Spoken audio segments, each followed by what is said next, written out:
around the state as we can. We usually have our banners of our... This is a little bit different room, so as you'll see on your tables, you'll see the lists of our sponsors and the lists here. And without them, we can't do this great series that's taken place for so many years and started by our own Fred Coker here in 1997.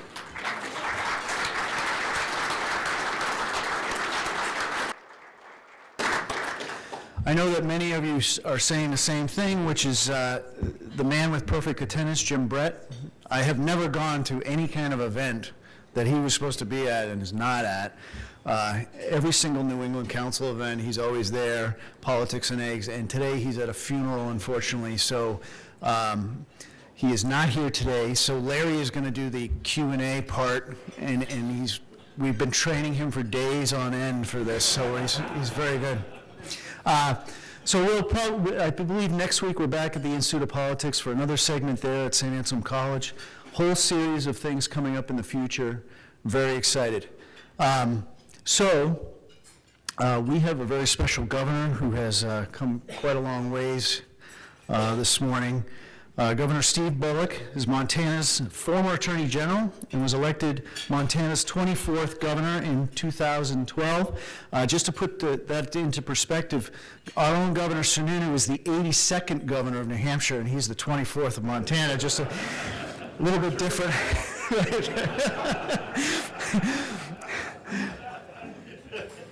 Governor Bullock, who's 53 years old, is a proven leader who has successfully brought people together to get things done in the state of Montana. That's what governors have to do.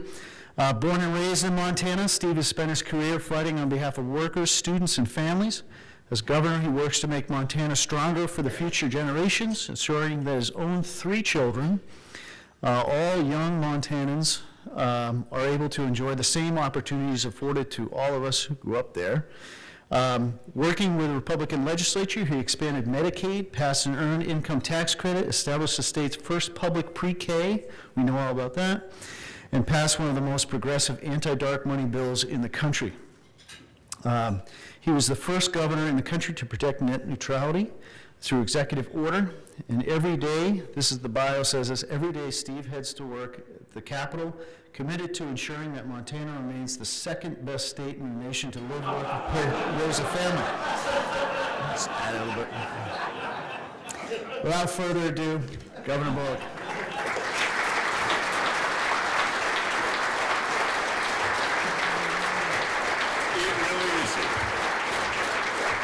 I so appreciate the opportunity to be here with you, and you didn't note that you could fit 14.7 New Hampshires in the state of Montana, and there's a reason why we only have 24 governors, of course, because we actually serve a full term, which would be 4 years, not this every 2 years. It was interesting, I did something last night, and somebody said, well, Congress, you know, when they set it up, the thought was it would always grow with population. And so isn't it time that we have more members of the House? And the whole crowd in New Hampshire were just like, no, don't do that, whatever you do.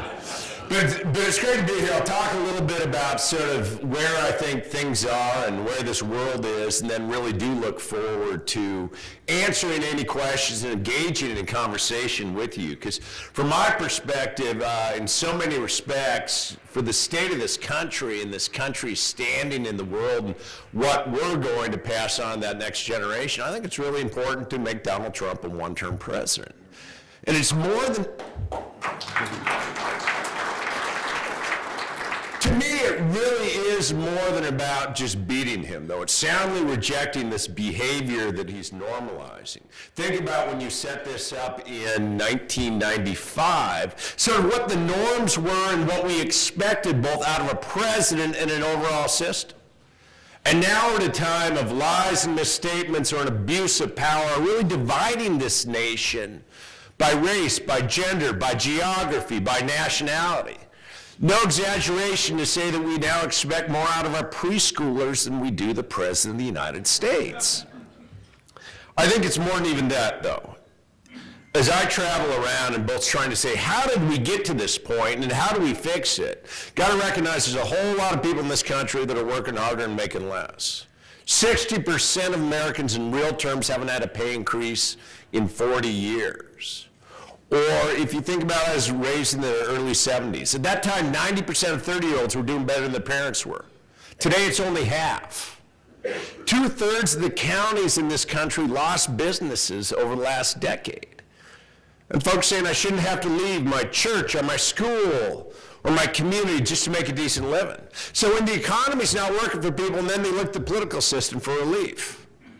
And it's captured by dark money and outside spending. There's this little case called Citizens United that I'll talk about. For that case, 2% of all outside spending was from groups that didn't disclose where their donors came from. These midterms, it was over half.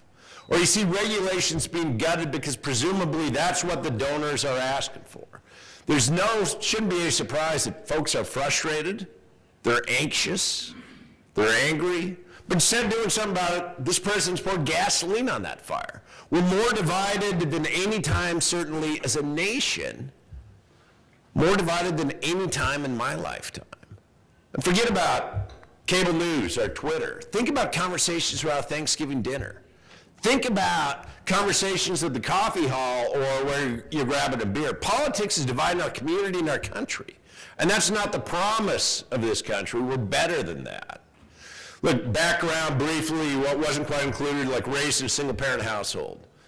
Often paycheck to paycheck. I only knew there was a governor's house in town because I delivered newspapers to it. So I've made it 4 blocks in life from where I began. But I worked my way through college, borrowed my way through law school. I'll never forget that day that my wife and I paid off what would be $175,000 in today's terms of student debt.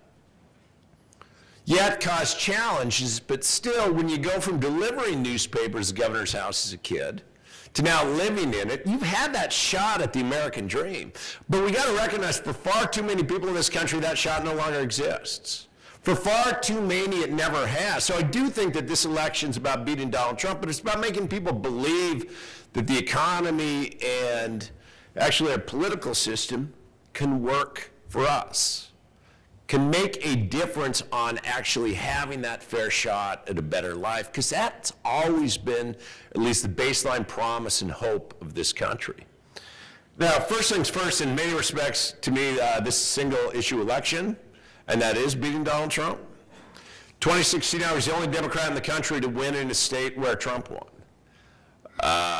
He took Montana, as far as a re-elect, he took Montana by 20. I won by 4. 25 to 30% of my voters voted for Donald Trump. The path to victory doesn't just run through the coasts and the urban areas. We have to be able to win back places that we lost. As I note that I could fit 14.5 New Hampshires in the state of Montana. I don't have the luxury in running or in governing just to go to those bright blue places, right? I have to go all across that state. I have to listen. I have to engage. I have to give people a reason to think that government can work. I know that you're a seasoned group, a little skeptical group. You should be, right? Because all of us come here. So you're used to politicians making promises and then seeing whether they deliver. So here's the promise I'm going to make you. If I'm the nominee, I'm going to win Massachusetts. I'll win California. I'll win Vermont. Any Democrat with a pulse will win Massachusetts, California, and Vermont. But this is really about math. This is about 270 electoral votes, and if we can't win back places like Michigan, Wisconsin, and Pennsylvania, we're not going to win this election. You look at so many places that win Obama, Trump, and we have to ask, why is it that if folks are voting their economic, their education, their healthcare interests, they ought to be with Democrats, but we're losing them along the way?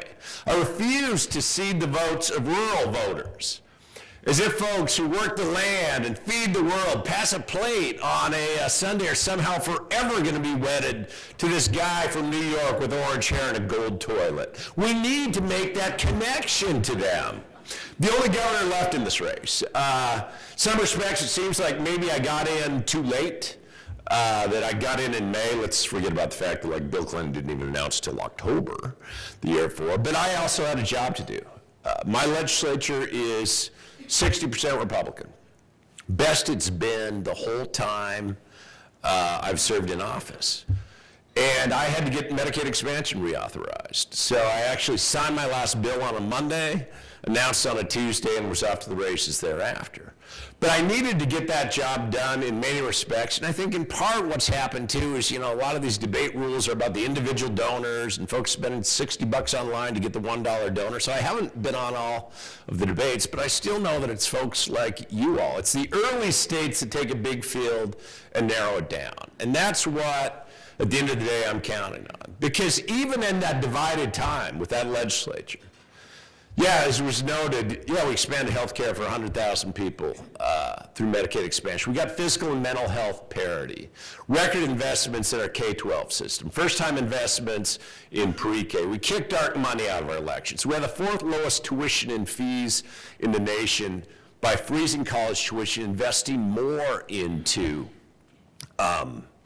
higher ed, not actually decreasing it. And I've also recognized that not everybody's going to go to college. And we have to recognize that when almost 67% of people don't even have a 2-year degree.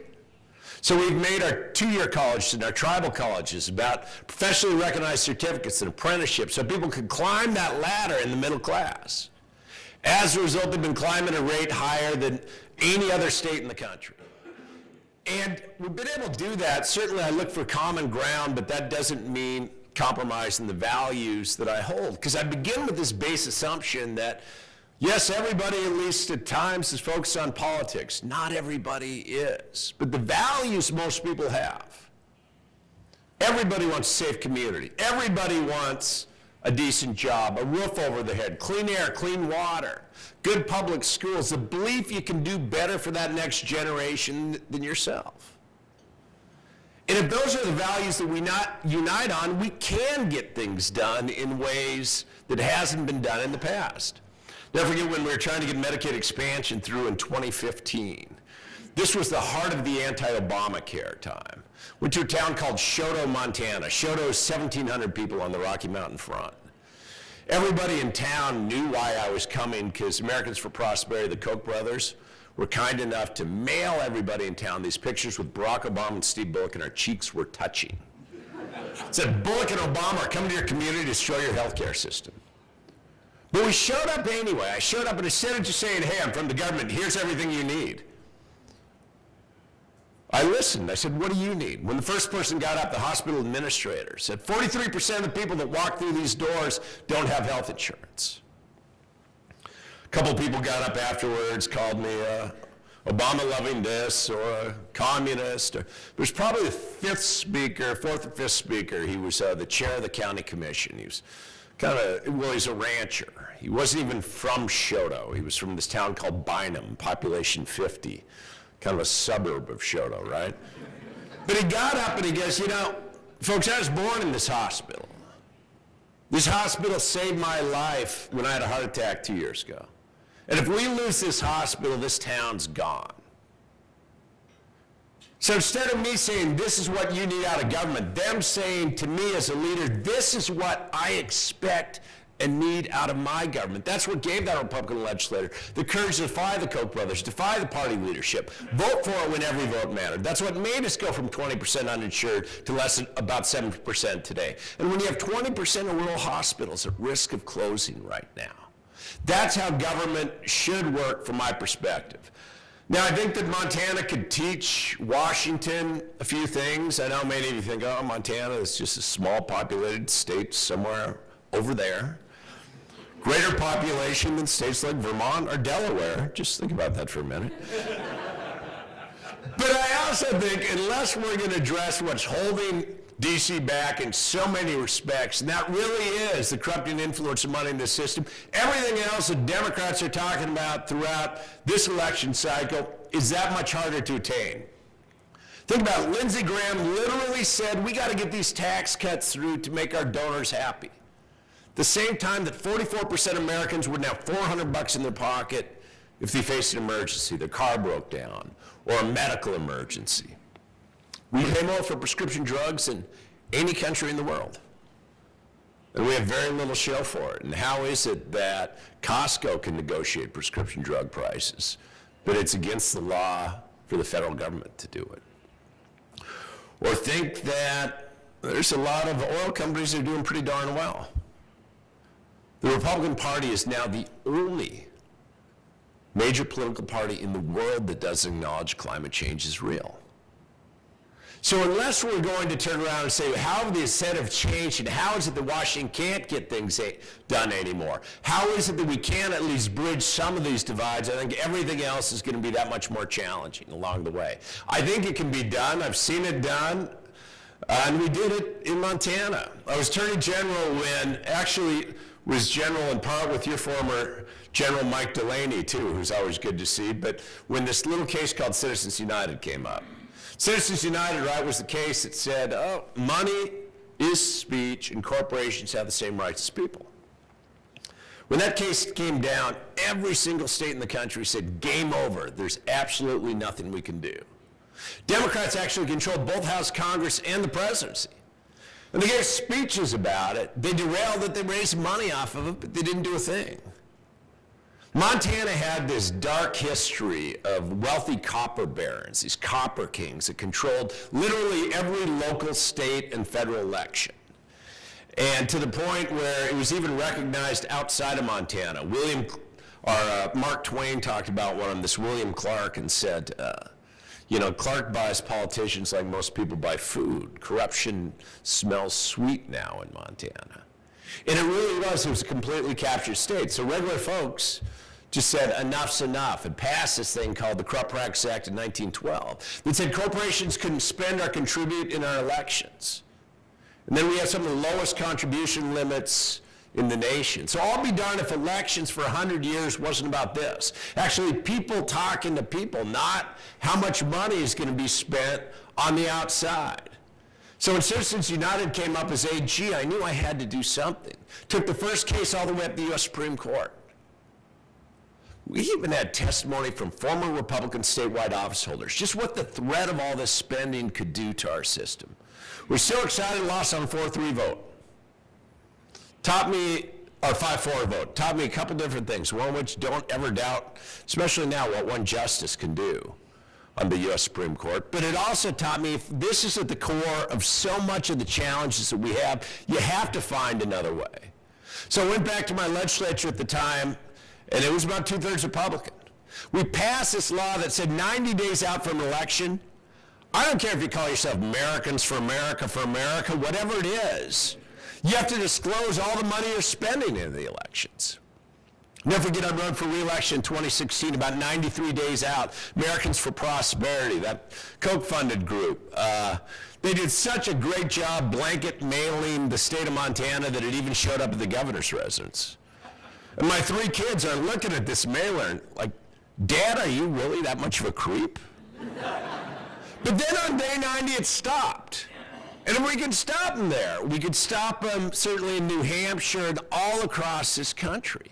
Because we've got to figure out a way that people's voices are actually heard. We rolled out something a couple weeks ago, and there's like this crazy idea.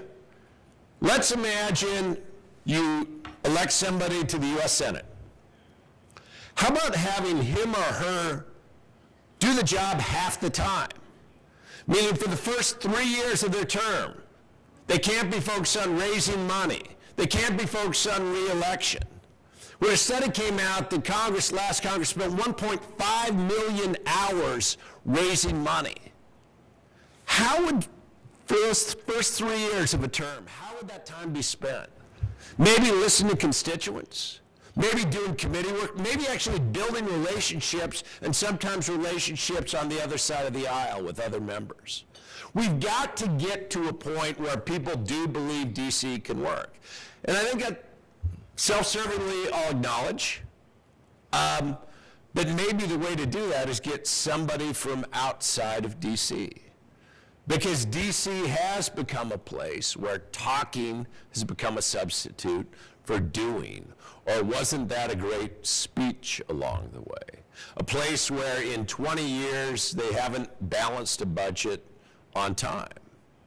Or actually not forget balancing a budget, passing a budget even.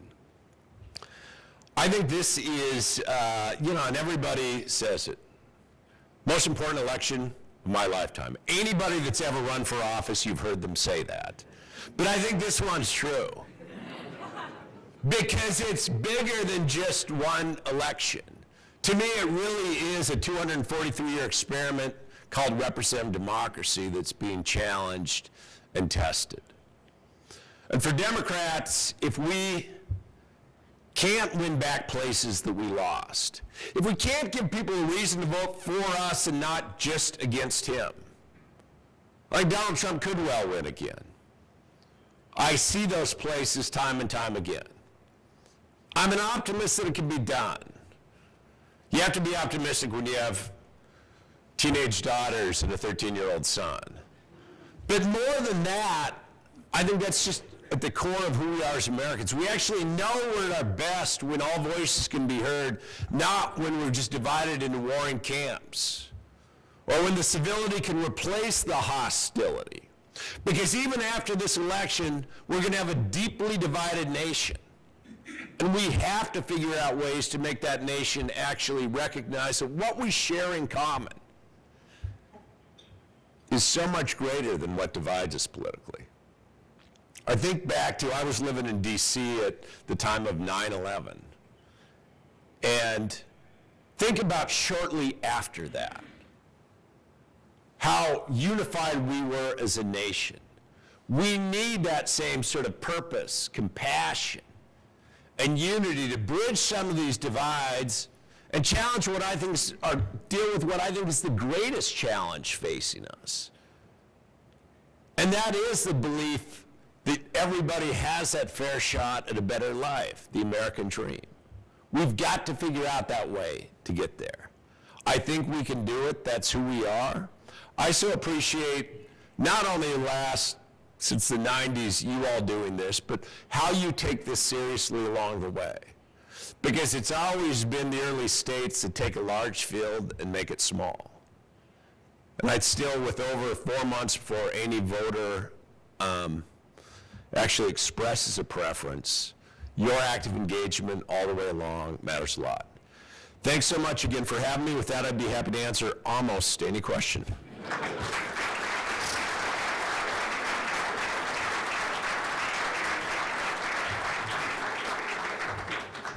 What's that? We'll take a few questions there. Oh, sure. Karen from AARP is the first question for you. Thank you, Governor. Is this on? Can you hear me? I sure can, Karen. Okay. Thank you for joining us today in our beautiful state at this great time. I want to tell you about a 62-year-old New Hampshire resident who has a 30-year-old son. And on the same week, these two people discovered that they had two different types of cancer. The son was in the process of changing careers, and he had no health insurance. So his parents took out a second mortgage to finance the $13,000 a month chemo that he needed. You can imagine what a toll this took on the family's finances. So my question to you is, if you were elected president, what is the first thing you would do to lower prescription drug costs for this family and all of us in this good country? No, and thank you for the question. Unfortunately, that family's experience isn't that unique in many respects. Talking to a teacher in a rural area that took a second job just because a third of her income goes to paying for insulin. Recognizing that, and by the way, I'm just more than an advocate, I'm a member of AARP, so I get to be a part of that too.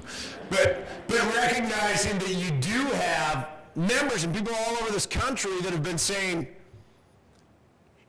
should I buy my drugs or should I heat my home? And I mentioned this briefly at the start. It is stunning to me in many respects that Costco or Sam's Club can actually negotiate prescription drug prices. But the biggest purchaser of prescription drugs is the federal government. And they can't. So where I would begin is by getting to the point, you know, the VA was finally allowed, Veterans Administration was finally allowed to have its own formulary. It saved something like $650 million the first year that they did that. But the difference on prescription drug prices is this isn't about just federal government savings. This is about families being able to afford what they have. So what I would do in the beginning is turn around and say, well, first also to step back, telling that person's story about the young man who was in between jobs. I mean, let's recognize at least when he or she gets that next job, they can get insurance coverage. The greatest step, even though it has a lot of work to go still from there, since Medicare was actually the Affordable Care Act. Republicans have spent 70 times trying to actually get rid of even the ability to have lifetime caps or pre-existing condition coverage. But I think step one really is to negotiate prescription drug prices and negotiate them down. Use the power of the federal government because ultimately that impacts everybody, insurers and other. If that isn't enough, I think we can look at sort of price caps or importation or things like that. But first and foremost, I think the power of the market, if the federal government was allowed to do so, could substantially change that. And I'll just say as a general matter too, I mean, look, we are still the only major industrialized nation in the world that healthcare is something that isn't accessible to everyone. And I think that we can get there by building on the Affordable Care Act. I'd do a public option, negotiate prescription drug prices, start getting to a point where we're actually doing payment reform, changing the way that we're paying doctors not just for tests, but actually for coverage of care. That's how we make sure that everybody has affordable, accessible, quality health care. I wouldn't get rid of it and start all over.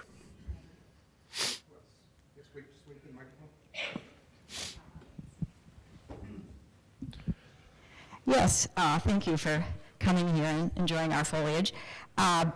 Let's postulate that you're either President or Secretary of the Interior.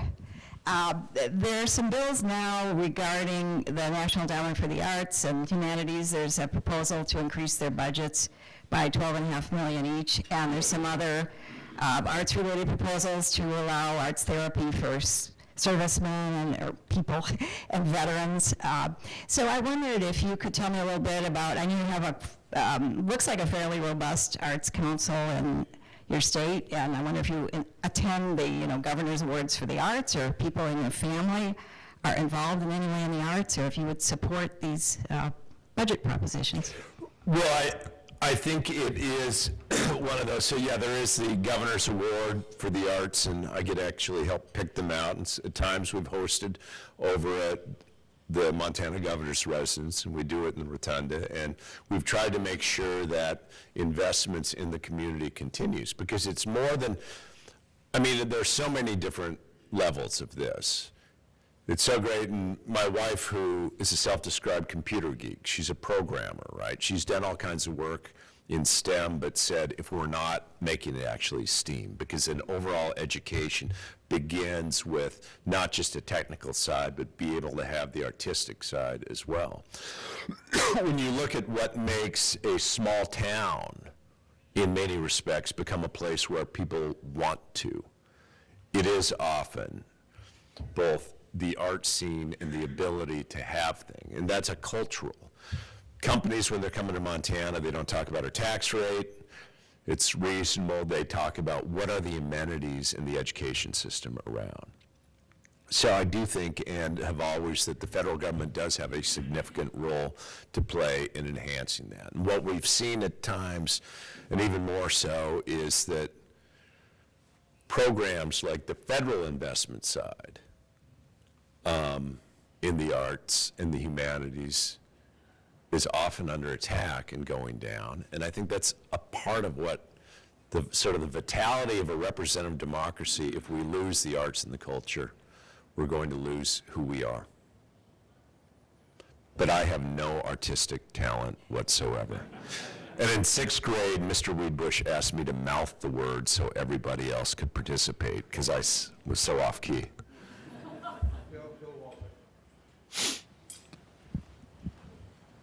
Yeah, this is a political rather than a policy question, but Donald Trump has a brilliant ability to build himself up by denigrating or vilifying his opponents. He did really effectively in the Republican contest 3 years ago. How do you handle it, considering that he has a nickname for everyone, he has, and you know, calls people criminals and stuff like that? How do you deal with that as a politician, should you be able to get the nomination? Yeah, I've thought about, because when you're dealing with a stable genius, how do you make sure that, no, from the perspective, look, I think there's a number of things. First of all, I don't think the answer is to out-Trump Trump, right? You wrestle with a pig, you both get muddy and the pig likes it. Like, there are ways to do this by standing up, calling out behavior, calling out the falsehoods, and how you're essentially destroying this overall system without continuing to be in the fight and the dialogue. Here's a good example from my perspective. I remember when he sent horrible tweets about 4 duly elected members of Congress. Then he goes down south and he sits there for 13 seconds. Well, his crowd is chanting, "Send her back." So the media and everybody focused on that for 2.5 weeks. That pretty much took all of the oxygen. And this was at the very same time that his Justice Department was trying to strip away pre-existing condition coverage from every single American that has health care. Was trying to completely get rid of the Affordable Care Act. It was the same time that Betsy DeVos was really kicking off her freedom scholarships, trying to privatize one of the great equalizers that we have, which is public education. It was about at the same time that he appointed this guy named William Perry Penley to head the Bureau of Land Management, who has spent his whole life trying to get rid of public lands. So I think that you call him out. You actually call out the facts. You don't shy from standing up to him, but you don't make it all about him either, or at least him in where he's bringing this country down into the gutter. How do you deal with an adolescent who aren't always stable geniuses? Or a 6-year-old? You're firm, you call it out, but you don't make it all about him or her. And I think we need to have somebody that will actually stand up, call out the BS when it's BS, and that's exhausting because it's every single day at this point, but not make it all about him and his messages.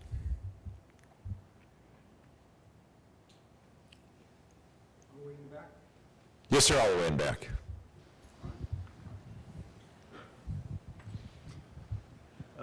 Good morning. My name is George Bruno, and I'm old enough to remember Watergate and getting up in the morning and reading the daily headlines, and it seems like deja vu these days. Getting up, looking at the headlines, and just scratching your head and saying, what is happening to our country?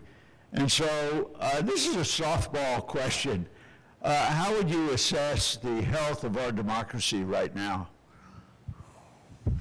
Yeah, I would assess it in that, as I said, a 243-year experiment in representative democracy is being significantly challenged. And that's one of the reasons why I got into this.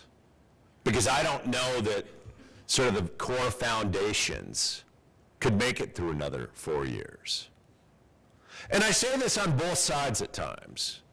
Look, this isn't giving, you know, when I got re-elected, when I traveled around, I was asked to travel around quite a bit, and when I'd say 25 to 30% of my voters voted for Donald Trump. Invariably, among Democrats, the response was, well, what's wrong with those voters? Or skeptically, what's wrong with you, Bullock? Never saying, how is it that we've lacked those connections to so many people in this country? But I think what this president has normalized, I mean, you point out the days of Watergate. Like, I was not one before 2 weeks ago to say we should impeach. And in part because of the earlier question, too. I didn't want to make the next year and a half about Donald Trump. I wanted to make it about the family who's dealing with that $13,000 a month payments for chemo,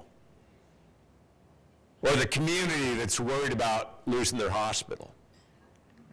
But when a president literally goes to another president and asks for their intervention for electoral purposes, when he says, we'll talk to my attorney general and my personal lawyer, there are a lot of things that the next administration can undo, or a Congress can undo.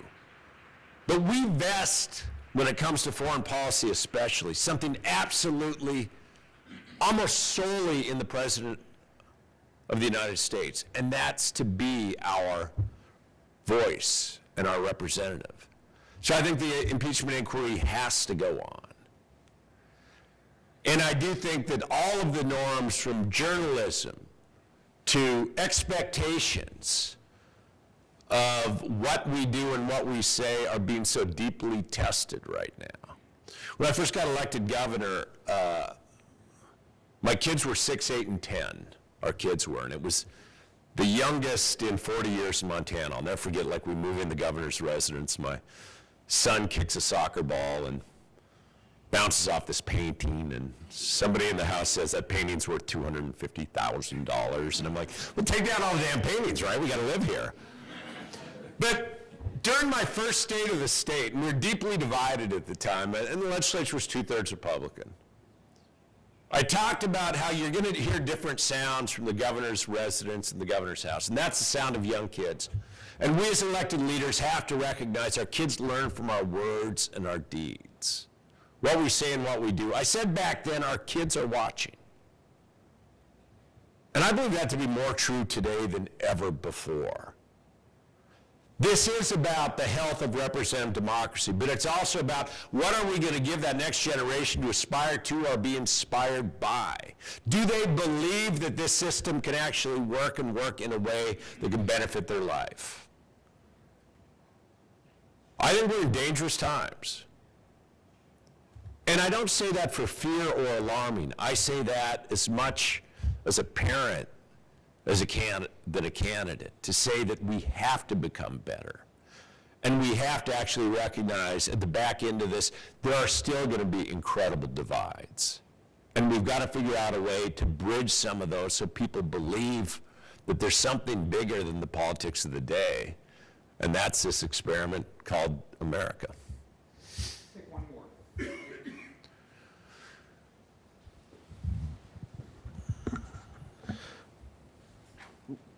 Hello, Governor. I want to ask you about Alzheimer's. Alzheimer's is the 6th leading cause of death in the United States. There are about 5.8 million people living with the disease and another 16 million taking care of those individuals but not being compensated for it.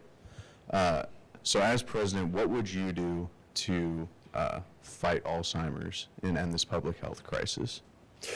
And it is a public health crisis. And to me, it's not just all about statistics. You know, when we talk about dementia and Alzheimer's, sort of as the woman from ARP spoke of, well, to me that has faces and names. It's Grandpa Bill, who was my grandfather, and Grandma Rosie, when Rosie got dementia, then Alzheimer's. Or it was my political mentor, who was an attorney general, a guy named Joe Mazurek. So I think that there are a couple things that we need to look at along the way. Right now, we as a nation spend about $200 billion a year when it comes to the care, treatment, and prevention of Alzheimer's. If we don't do something about this by 2040, it'll be $500 billion. So we know the numbers are out there along the way, right? We know where this is going to go if we don't do anything about that. So we're spending $200 billion a year on prevention, care, treatment, Yet we only spend about $2.3 billion a year when it comes to research. And what's been said is what the National Institute of Health says, if we're actually going to get to the point, because it is a crisis by 2025, like the estimates, our National Institute of Health should be spending about another $350 million every single year when it comes just to the research side. So first, fully funding that research. Second, recognize that we are all becoming caregivers. And it's not just for Alzheimer's. So to figure out opportunities, like we did that in Montana for respite care programs, to actually give the caregivers break.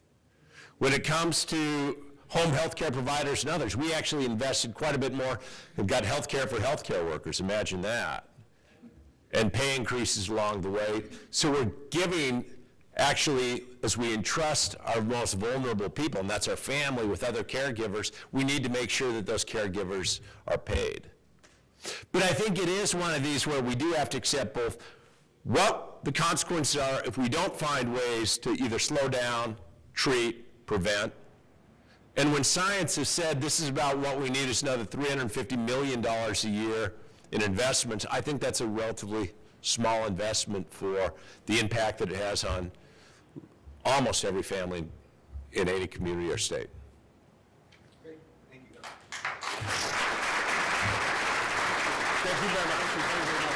Governor, we really appreciate you being here. Safe travels on the campaign trail. Thanks to our sponsors and to our guests, and special shout out to come to a new space and be able to do this in a way that I hope for all of you was seamless, is because of an incredible partnership we have with the New Hampshire Institute of Politics. Neil and Ann and Lexi are here, and representing the council today, Pauline, Katie, and Sean. Thanks to all of you for making this work so well. Have a good weekend, everybody. Thanks, Governor. Thank you very much. Absolutely.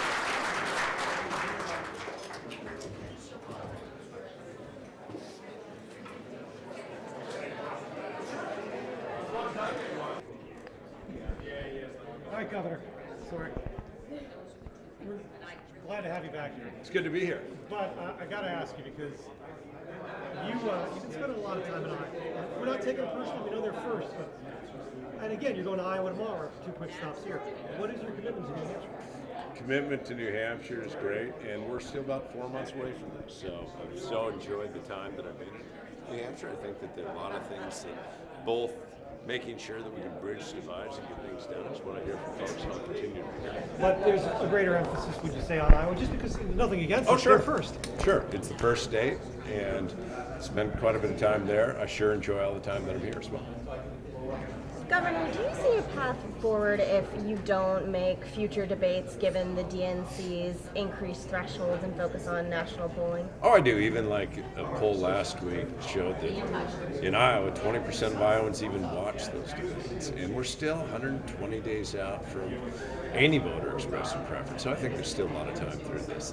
This won't be decided by the debates. What I hear from folks time and time again is nothing meaningful came out of these debates, and they're often disconnected from people's lives. So I think there's still a lot of time for this.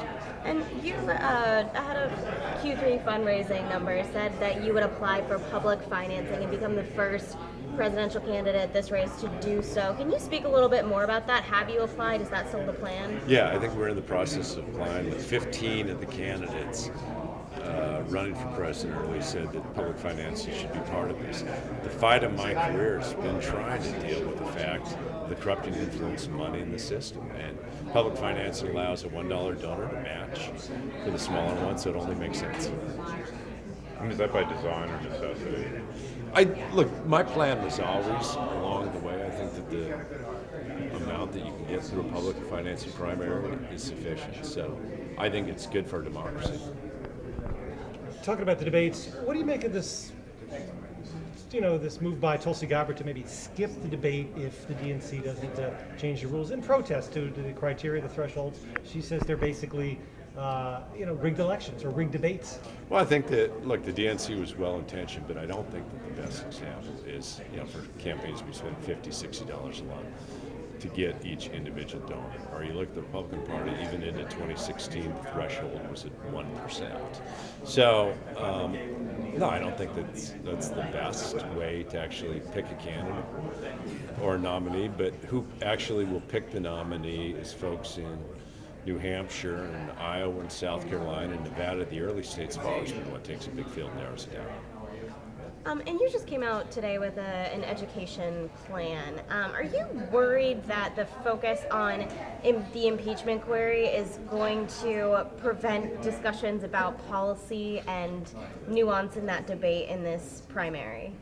No, I think that the discussion about the impeachment inquiry has to happen, but I think that there are a lot of issues out there that things like the great equalizer, public education, or public participation, or representative democracy, that we can't take our eye off of because, as was even discussed in many of the questions this morning, after this president, we still have a democracy to protect and to build.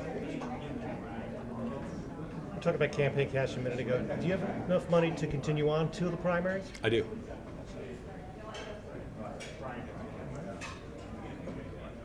Great.